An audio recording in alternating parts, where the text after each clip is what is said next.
नमस्कार दोस्तों, स्वागत है आप सभी का बीपीएससी अड्डा पे। बिहार प्रधानाध्यापक के लिए आवेदन बीपीएससी के द्वारा जारी कर दिया गया है, यानी नोटिफिकेशन जारी कर दिया गया है। कुछ दिन पहले हमने अपडेट किया था कि बीपीएससी अब आपको नोटिफिकेशन जल्द ही जारी करेगा, यानी एक सप्ताह के अंदर जारी करेगा, और ठीक वैसे ही हुआ। नोटिफिकेशन अब आ गया है, तो अब आप फॉर्म फिलअप कर सकते हैं। आयोग के साइट पर जाकर के फॉर्म फिलअप कर सकते हैं। लेकिन फॉर्म फिलअप करने से पहले कुछ चीज़ें होती है जिसे आपको जानना बहुत ज़रूरी है। और वो चीज़ें क्या है? एक तो आवेदन की अंतिम तिथि क्या है, क्योंकि आवेदन भरने की तिथि तो 5 तारीख ही है। तो अंतिम तिथि क्या है, इसकी वेतनमान क्या रखी गई है, चयन की प्रक्रिया क्या होगी, आपको शैक्षणिक योग्यता क्या चाहिए, यानी एजुकेशनल क्वालिफिकेशन क्या डिमांड किया आयोग, अनुभव कितना होना चाहिए, सबसे बड़ा क्वेश्चन है अनुभव वाला। देखिए अनुभव डाल दिया गया है इसमें। फॉर्म की शुल्क कितनी होनी चाहिए, एससी एसटी को कितना है, जनरल को कितना है, ओबीसी को कितना है, विमेन को कितना है, यानी महिलाओं के लिए कितना फॉर्म का शुल्क रखा गया है, उम्र सीमा क्या होगी, ये सब कुछ जानकारी आपको इस वीडियो में मिलेगा। तो बने रहे वीडियो में शुरू से लेकर अंत तक, और एक एक चीज मैं आपको बताऊंगा। वीडियो को स्किप मत कीजिएगा। अगर स्किप किए तो फॉर्म भरने के समय में आपको दिक्कत हो सकती है। फॉर्म भरने के पहले ये सारी जानकारी आपको होनी चाहिए। कुछ डॉक्यूमेंट रिक्वायर्ड होगा जो आपको फॉर्म भरने से पहले होना चाहिए। तो चलिए स्टार्ट करते हैं और बताते हैं कि क्या क्या आपको फॉर्म भरने से पहले जानकारी होनी चाहिए। सबसे पहले हम आपको दिखा देते हैं जो आवश्यक सूचना बिहार लोक सेवा आयोग के द्वारा विज्ञापन जारी किया गया है, उसमें क्या क्या कहा गया है। तो विज्ञापन संख्या 2/2022 शिक्षा विभाग के द्वारा, और ये बिहार लोक सेवा आयोग के अंतर्गत हो रहा है। एक चीज ध्यान रखिएगा, बीपीएससी आपका एग्जाम कंडक्ट करवाने जा रहा है। कुल सीटें जो इसमें जारी किया गया है अभी वर्तमान में 6421 सीटें। तो 6421 सीटें प्रधानाध्यापक के लिए कुल। तो एक तो सबसे पहले आप सीट देख लीजिए, 6421 सीटें के लिए जारी किया गया है। लेकिन याद रखिएगा ये सीट जो है बढ़ेगा, क्योंकि टोटल जो है प्रिंसिपल और हेडमास्टर का वैकेंसी कितनी है, 47,000। ये चीजें मैं आपको रेगुलर अपडेट कर रहा हूं कि टोटल 47,000 वैकेंसी क्रिएट करनी है बिहार सरकार को। तो 6421 टोटल सीट है। और यहां पर देखिएगा भारतीय नागरिक कोई भी भर सकता है, अदर स्टेट वाला भी भर सकता है, और बिहार राज्य के निवासी, यानी अदर राज्य के अलावे बिहार राज्य के निवासी भी इसमें फॉर्म भर सकते हैं। ऐसा कोई रिस्ट्रिक्शन नहीं है कि अदर स्टेट वाले फॉर्म नहीं भर सकते हैं। ऑनलाइन का जो तिथि है, आवेदन की शुरू तिथि जो है 5 मार्च को आवेदन शुरू हो जाएगा, और जो अंतिम तिथि है 28 मार्च है। तो इस समय के बीच में आप फॉर्म भर लीजिए। अंतिम डेट का इंतजार मत कीजिए, सर्वर डाउन होने का इंतजार मत कीजिए। कई लोग जो हैं लास्ट तक वेट करते हैं कि और वेट करते हैं, और वेट किस लिए वेट करना। फॉर्म जल्दी से अपना डालिए और अपनी पढ़ाई में लग जाइए, क्योंकि जो आपको सिलेबस है वो भी मैं बताऊंगा आपको। तो ये देखिए आवेदन कहां से कर सकते हैं आप। आवेदन कर सकते हैं www.bpsc.bih.nic.in पर जाकर के आप अपना फॉर्म फिलअप कर सकते हैं। ये लेटर है आपको बिहार संयुक्त सचिव सह परीक्षा नियंत्रक का। तो संयुक्त सचिव सह परीक्षा नियंत्रक जो है एग्जाम कंट्रोलर हैं बिहार लोक सेवा आयोग के, उनके द्वारा ये नोटिफिकेशन जारी किया गया है। अब आइए एक एक करके हम देख लेते हैं कि आपके वेतनमान कितना होगा, शैक्षणिक योग्यता कितना होगा, ये सारी चीजों को देख लेते हैं। तो 6421 सीटें कुल जो प्रधानाध्यापक के लिए है, उसमें आप कैटेगरी वाइज, कोटि वाइज आप यहां देख सकते हैं। जनरल के लिए जो कुल सीटें है वो 2571 सीट है, ईडब्ल्यूएस के लिए 639 सीटें हैं, अनुसूचित जाति के लिए 1027 सीटें हैं, अनुसूचित जनजाति के लिए 66 सीटें हैं, अत्यंत पिछड़ा वर्ग ईडब्ल्यूएस के लिए कितना है 1100, ईबीसी के लिए 1157, ईडब्ल्यूएस के लिए तो आपने देखा था 639, ईबीसी के लिए है 1157, पिछड़ा वर्ग के लिए 769 सीटें हैं, और पिछड़े वर्ग की महिलाओं के लिए 192 सीटें। अगर चाहें तो आप इसका स्क्रीनशॉट लेके रख सकते हैं। 6421, वैसे जरूरत नहीं है स्क्रीनशॉट का। यहाँ इसके अलावा 6421 में जो महिलाओं को आरक्षण जो दिया जाएगा 35%, तो वो आपको ये वाला सीट रहा। कुल मिलाकर इतना सीटें आप अगर पुरुष वर्ग में आते हैं तो इतना सीटें हटा लीजिएगा। अब बात कर लेते हैं, यहाँ पर देखिए यहाँ क्या लिखा है बीपीएससी ने बोला है कि ये सीटें जो है घट सकती है और बढ़ सकती है, लेकिन घटेगा नहीं और बढ़ेगा। ठीक है, इतना मान के चलिए, इसके लिए टेंशन लेने की आवश्यकता नहीं है। मेन मुद्दा आइए वेतनमान, क्योंकि सबसे पहले अगर कोई नौकरी करना चाहता है तो सर वेतन कितना मिलेगा, इसी बात पर ध्यान रहता है। तो सर जैसा कि हमने आपको बताया था कि वेतन जो है आपका 50,000 होगी। तो यहाँ पर देखिए आपका जो बेसिक फिक्स किया गया है 35,000 फिक्स किया गया है। तो 35,000 के अलावे आपको अनबत्ते भी मिलेंगे, जो आपको डीए वगैरह है उसको जोड़ के आप मान के चलिए कि 50,000 आपकी पेमेंट बनने वाली है। तो इसके लिए आप निश्चिंत हो जाइए, आपको 50,000 तनख्वाह मिलेगी। 35,000 यहाँ पर बेसिक फिक्स किया गया है, सरकार के द्वारा समय समय पर दे अनबत्ते भी आपको मिलेंगे। अब आइए अपना अनिवार्य अर्हता यानी शैक्षणिक योग्यता क्या चाहिए, क्या कौन व्यक्ति फॉर्म भर सकता है, कौन व्यक्ति फॉर्म नहीं भर सकता है। तो यहाँ पर देखिए बड़ा अच्छे शब्दों में लिखा है ये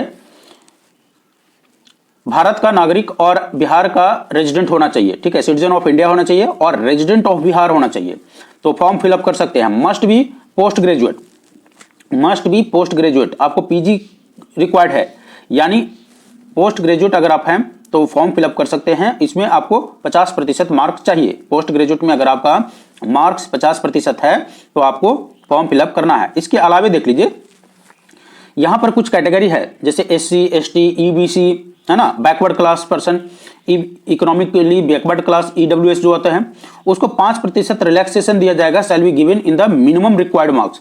तो यानी अगर जनरल के लिए तो 50% पोस्ट ग्रेजुएट, उसके अलावा आपको 5% रिलैक्सेशन जो है, यानी 45% मार्क्स भी है, तब भी आपका काम चल जाएगा। थर्ड डिवीजन है तब भी आप फॉर्म फिलअप कर सकते हैं, ठीक है। तो पोस्ट ग्रेजुएट में आपको अदर देन जनरल आपको 45% रिक्वायर्ड होगा। इसके अलावा क्या होनी चाहिए डिग्री आपके पास, पोस्ट ग्रेजुएट तो है, हो गया। बीएड होना चाहिए, क्या होना चाहिए, आप मस्ट भी बीएड होना चाहिए, BA EED होना चाहिए, इन क्वालिफिकेशन देख लीजिए आप यहां पर। फिर BSc EED होना चाहिए। अगर आप इन तीनों में से कोई भी एक कैटेगरी आपके पास क्वालिफिकेशन है तो आप फॉर्म फिलअप कर सकते हैं। इसके अलावा ये देखिए, ये वाला लाइन बहुत मस्ट है, बीएड तो बहुत लोग के पास होगा, बिहार का रेजिडेंट भी होगा और ये पोस्ट ग्रेजुएट वाला भी होगा, लेकिन ये वाला जो कैटेगरी है ये क्या आपके अंडर में है, qualified in the TET teacher eligibility test जो है conducted for teachers appointed on और आफ्टर 2012। तो वैसे लोग जो टीचर एलिजिबिलिटी टेस्ट पास किए हैं कंडक्टेड फॉर टीचर्स, टीचर्स के लिए जो TET फॉर्म जो निकला होगा, अगर आप उसमें पास हैं 2012 के बाद, 2012 के बाद अगर आप पास हैं, 2012 से पहले नहीं, TET अगर आप 2012 के पहले पास है तो उसकी वैलिडिटी खत्म हो गई, 2012 के बाद वाला का वैलिडिटी है, उसको दिया गया है तवज्जो। अब आइए अनुभव, देखिए एक्सपीरियंस जिसकी बात कर रहे थे वो मेन एक्सपीरियंस पर आते हैं। एक्सपीरियंस क्या होना चाहिए, राज्य सरकार के विद्यालय में पंचायती राज संस्था और नगर निकाय संस्था के अंतर्गत माध्यमिक शिक्षक के पद पर न्यूनतम 10 वर्ष की एक्सपीरियंस मांगा है। इसके अलावा और कौन के कर भर सकता है, एक्सपीरियंस में क्या क्या और है, CBSE ICSE जो है BSEB से अस्थायी संबद्धता प्राप्त विद्यालय में माध्यमिक शिक्षक के पद पर न्यूनतम 12 वर्ष लगातार सेवा करना चाहिए। राज्य सरकार के विद्यालय में पंचायती राज संस्था एवं नगर निकाय संस्था के अंतर्गत उच्च माध्यमिक शिक्षा के पद पर न्यूनतम 8 वर्ष लगातार सेवा होना चाहिए। तो ये सारे एक्सपीरियंस है आपको, अगर इनमें से कोई आपके पास एक्सपीरियंस है CBSE वगैरह का जो है से अस्थायी संबद्धता प्राप्त विद्यालय में उच्च माध्यमिक शिक्षक के पद पर न्यूनतम 10 वर्ष लगातार सेवा होनी चाहिए। यहां पर देख लीजिए इंग्लिश वाला में आपको पूरा क्लियर समझ में आ जाएगा। Minimum 10 years of continuous service on the post of secondary teacher, ठीक है, in the state government school, state government school की बात की है, अंडर पंचायती राज इंस्टीट्यूशन और municipal body. Minimum 12 year of continuous service, अगर आप चलिए गवर्नमेंट में नहीं पढ़ा रहे हैं, लोग मेरे से पूछ रहे थे कि सर प्राइवेट वाला का क्या है, 12 साल यहां पर देख लीजिए, continuous service on the post of secondary teacher in the school having permanent affiliation, अगर उसका CBSE का एफिलिएशन है और ICSE का एफिलिएशन है या BSEB का एफिलिएशन है, उसको मिला हुआ है, तब भी वो फॉर्म फिलअप कर सकता है। तो 12 वर्ष का एक्सपीरियंस आपको चाहिए, जो 12 वर्ष से पढ़ा रहे हैं CBSE बोर्ड में या ICSE बोर्ड में, वो भी फॉर्म फिलअप कर सकते हैं। Minimum 8 year of continuous service. इसके अलावे म्युनिसिपल बॉडी या पंचायती राज में कोई गवर्नमेंट स्कूल है, उसमें आपको सीनियर सेकेंडरी टीचर के रूप में अगर आप बहाल हैं तो 8 year का एक्सपीरियंस कंटिन्यूअस होनी चाहिए। ये देखिए ब्रेक वाला जर्नी नहीं है, सारे में बात किया है कंटिन्यूअस का। और उसके बाद यहां पर देखिए सीनियर सेकेंडरी टीचर अगर आप हैं तो सीनियर सेकेंडरी, दो तरह का टीचर का बात किया गया है, सेकेंडरी टीचर और सीनियर सेकेंडरी टीचर। तो सेकेंडरी टीचर को 10 और 12 और सीनियर सेकेंडरी को 8 और 10 साल का एक्सपीरियंस चाहिए। अगर गवर्नमेंट है तो 10 साल सेकेंडरी टीचर और सीनियर सेकेंडरी टीचर को 8 साल का एक्सपीरियंस, और अगर प्राइवेट एफिलिएशन जो है CBSE ICSE BSEB इसका एफिलिएशन आपको मिला हुआ है स्कूल को, तो 12 साल और 10 साल का चाहिए। अब आइए बात करते हैं शैक्षणिक योग्यता एवं अनुभव से संबंधित सभी प्रमाण पत्र आवेदन भरने के अंतिम तिथि यानी 28/3/2022 के पूर्व आपके पास होनी चाहिए तथा उम्मीदवार की उम्मीदवारी रद्द की जाएगी अगर नहीं होता है तो, ठीक है। तो ये जो है अगर नहीं आप दे पाते हैं एक्सपीरियंस वगैरह सर्टिफिकेट तो आपकी उम्मीदवारी को कैंसिल कर दी जाएगी। अब आइए उम्र सीमा की बात कर लेते हैं। उम्र कितना होगा, उम्र में यहां पर देखिएगा, यहां पर लिखा है, यहां पर है आपको न्यूनतम आयु जो है 31 वर्ष, मिनिमम आयु जो है 31 वर्ष चाहिए और अधिकतम आयु जो है 47 वर्ष चाहिए। ये जो है अधिकतम आयु क्या बोला है यहाँ पर, आरक्षित वर्ग के में शिक्षक के लिए अधिकतम आयु सीमा के समान प्रशासन विभाग द्वारा कुछ छूट दी जाएगी। यहाँ पर लिखा है वार्धक्य सेवानिवृत्ति की आयु जो है 60 वर्ष निर्धारित की गई है। तो रिटायरमेंट का एज जो है 60 साल आपको निर्धारित किया गया है। कुछ 5 वर्षों का छूट भी दिया जाएगा। यहाँ पर देखिए, कार्मिक और प्रशासनिक सुधार विभाग बिहार के संकल्प के आलोक में बिहार सरकार के ऐसे सरकारी सेवक जो 3 वर्षों के निरंतर सेवा पूर्ण कर चुके हैं को उच्चतर वेतनमान की सेवा और संवर्ग में जाने की अधिकतम आयु की छूट होगी, 5 वर्ष का रिलैक्सेशन होगा। तो मैक्सिमम जो है आपको मिनिमम 31 ईयर देख लिए और मैक्सिमम 47 ईयर आपका उम्र सीमा है। इसके अलावा कुछ जो है यहाँ पर कैटेगरी है, यहाँ पर बात की गई है। मैक्सिमम आपको 53 वर्ष से अधिक की उम्र सीमा नहीं होनी चाहिए। जो कुछ एक्स सर्विसमैन भी आते हैं, तो यहाँ पर कार्मिक और प्रशासनिक सुधार विभाग के अंतर्गत भूतपूर्व सैनिकों के लिए 3 वर्षों का आपको रिलैक्सेशन दिया गया है, लेकिन आपका वास्तविक उम्र जो है ना वो क्या है, 53 वर्ष से अधिक नहीं होनी चाहिए। अगर आप एक सर्विसमैन कैटेगरी से हैं तो ये वाला लाइन आपके लिए एलिजिबल है। चयन प्रक्रिया, आइए अब देखिए चयन प्रक्रिया कैसे होगा। लिखित परीक्षा, देखिए लिखित परीक्षा में क्या होगा, लिखित परीक्षा तो टोटल जैसा कि हमने पहले भी इसके से अपडेट किया था, 150 क्वेश्चन का आपका ऑब्जेक्टिव लिया जाएगा। ऑब्जेक्टिव होगा 150 क्वेश्चन का। 150 क्वेश्चन में 100 नंबर तो जीके जीएस होगा और 50 नंबर आपको स्पेसिफिकली बीएड कोर्स से संबंधित होगा। 2 घंटे का समय दिया जाएगा, ठीक है। तो आपको प्रत्येक गलत उत्तर के लिए 0.25 काटे जाएंगे। निगेटिव मार्किंग का ध्यान रखिएगा, ये वाला चीज अगर ध्यान नहीं दिए तो आप फंस सकते हैं। निगेटिव मार्किंग है इसमें, ठीक है। 0.25 अंक आपको काट लिए जाएंगे प्रत्येक एक गलत आंसर के लिए। तो टोटल 150 प्रश्न, उसमें 100 अंक जीके जीएस और 150 अंक है बीएड के लिए। तो आप जीके जीएस के लिए फॉलो करते रहिए बीपीएससी डाटा को, ठीक है। अगर अभी तक आपने सब्सक्राइब नहीं किया है तो सब्सक्राइब कर लीजिए, क्योंकि सूचना आपको एकदम तुरंत आपको प्रोवाइड किया जाएगा। किसी भी जो टीचर से संबंधित कुछ भी न्यूज होगा आपको एकदम जारी किया जाएगा सूचना हमारे चैनल पर। इंटरव्यू देखिए, क्या इंटरव्यू भी होगा इसके लिए? इंटरव्यू नहीं होगा, इंटरव्यू आपका नहीं लिया जाएगा, इसके लिए कोई इंटरव्यू की आवश्यकता नहीं है।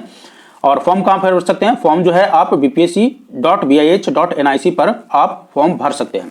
तो आप जो फॉर्म भरने की जो प्रक्रिया है वो भी मैं आपको स्टेप बाय स्टेप कैसे फॉर्म भरना है, क्या क्या उसके लिए करना है, ये सारी चीजें आपको बता दूंगा। इसके लिए चलिए देख लेते हैं कि क्या क्या आपको करना है, कैसे करना, वो भी मैं बता ही देता हूं।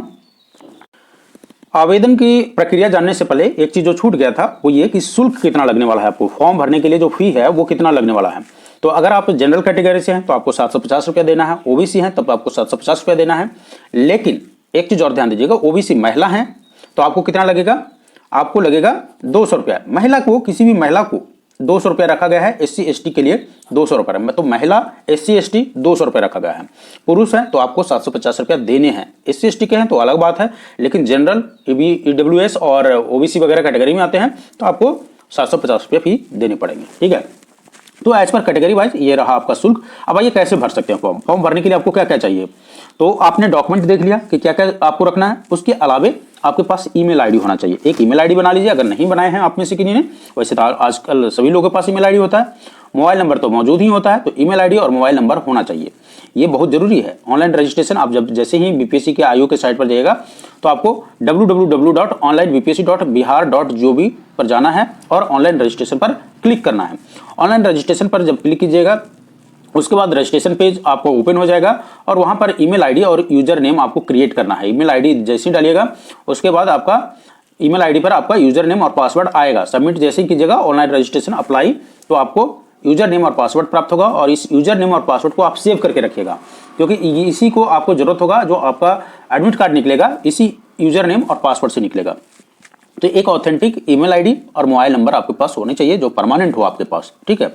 और ऑनलाइन रजिस्ट्रेशन की प्रक्रिया है www.onlinebpsc.bih.gov.in पर जाके ऑनलाइन रजिस्ट्रेशन क्लिक कीजिए। ऑनलाइन रजिस्ट्रेशन क्लिक करने के बाद आप अप्लाई ऑनलाइन कीजिए, वहां क्लिक कीजिएगा, रजिस्ट्रेशन पेज खुल जाएगा, सबमिट कर दीजिएगा, आपका यूजर नेम और पासवर्ड ईमेल आईडी पर आ जाएगा, ठीक है। तो ये प्रक्रिया है, आपको ये करनी है आपको। और ऑनलाइन पेमेंट के लिए आपको देना है। ऑनलाइन पेमेंट पर जब फॉर्म फिलअप करने के बाद आप जाइएगा ऑनलाइन पेमेंट, तो ऑनलाइन पेमेंट पर ये प्रक्रिया मैं आपको बता दूंगा। वो जस्ट ये आपको कि क्या चाहिए बस वो देख लीजिए। वो प्रक्रिया पूरा मैं आपको एक A to Z आपको बता दूंगा कि कैसे क्या करना है।